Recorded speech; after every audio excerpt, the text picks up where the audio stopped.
It's 897 AD, in Rome. You walk into a courtroom. Judges are seated. Priests are whispering. The crowd is silent. At the center sits the accused, not moving, not speaking, because he's been dead for months. And today, they're putting his corpse on trial. This isn't fiction. It actually happened.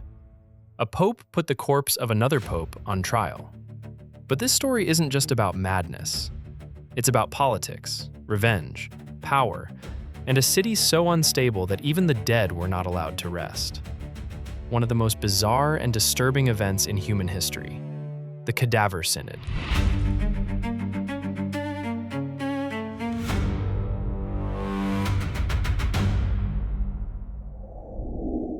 Today, when people think of Rome, they imagine greatness. The Roman Empire, massive armies, colosseums, emperors. But by the late 800s, that glory was gone. Western Europe had fractured into smaller kingdoms. Power constantly shifted between nobles, warlords, and rival dynasties, and Rome itself had become deeply unstable. The papacy, the office of the pope, was no longer just spiritual. It had become political. Powerful families fought to control it. Kings wanted influence over it. And whoever controlled the pope could shape alliances across Europe. This was a dangerous world, and right in the middle of it stood a man named Pope Formosus.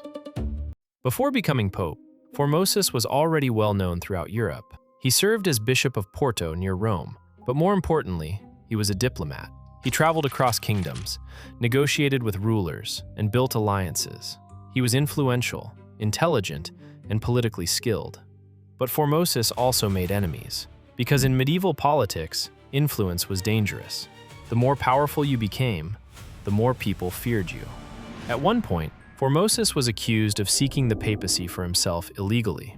A previous pope, John VIII, even excommunicated him for a period of time, though eventually he was restored to the church. That alone tells you how chaotic Rome had become. Excommunications, political rivalries, power struggles, nothing was stable.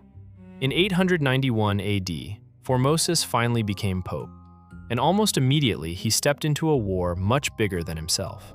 At the time, Europe still carried the legacy of Charlemagne and the Holy Roman Empire, but who had the right to rule it?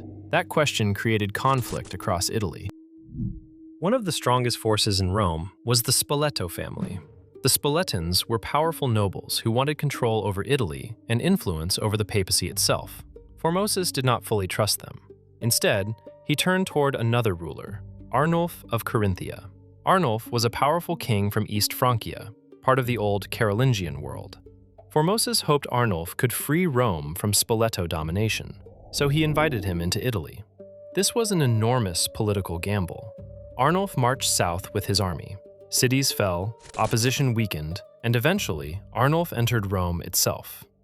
In 896 AD, Formosus crowned him emperor. For a brief moment, it looked like Formosus had won. The Spoletans appeared defeated. But history was about to turn violently. Shortly after being crowned emperor, Arnulf suddenly became seriously ill. Some historical accounts describe paralysis, others suggest a stroke. Whatever happened, his campaign collapsed. Arnulf was forced to retreat from Italy, and the moment he left, everything changed. The Spoleto faction quickly regained power in Rome. Now Formosus stood exposed. His political allies were gone, his enemies had returned, and only weeks later, Formosus died. The exact cause remains uncertain. Most historians believe it was natural, but in the brutal political environment of medieval Rome, rumors spread quickly. Some suspected darker possibilities. Either way, Formosus was buried, and that should have been the end of the story. But for Rome, it was only the beginning.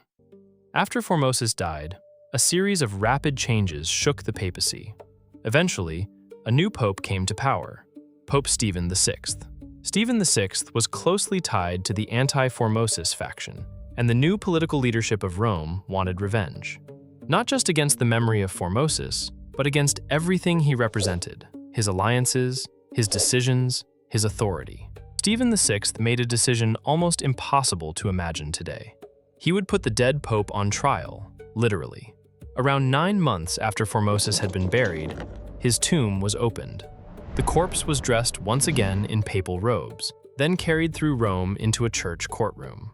The event became known as the Cadaver Synod, synod meaning a church council. But this was unlike anything people had ever seen. A rotting corpse sat on a throne while clergy gathered around it. A deacon was assigned to answer on behalf of the dead pope. Meanwhile, Pope Stephen VI reportedly shouted accusations directly at the corpse. The dead body, naturally, said nothing, but silence did not stop the trial. Formosus was declared guilty. His papacy was annulled, his decisions were declared invalid, and then came the punishment. The 3 fingers used for blessings were cut from the corpse. The body was stripped of its robes and eventually thrown into the Tiber River. The reaction in Rome was immediate. People were horrified. Public anger grew rapidly. Soon after, Stephen VI was overthrown, imprisoned, and later died in captivity. In the years that followed, the Church reversed the decisions of the Cadaver Synod. Formosus was restored as a legitimate pope, and the trial became remembered as one of the darkest and strangest moments in church history. Power can control courts, crowns, and even corpses, but it cannot always control how history remembers the truth. Follow us for more, because the past was never as simple as it seems.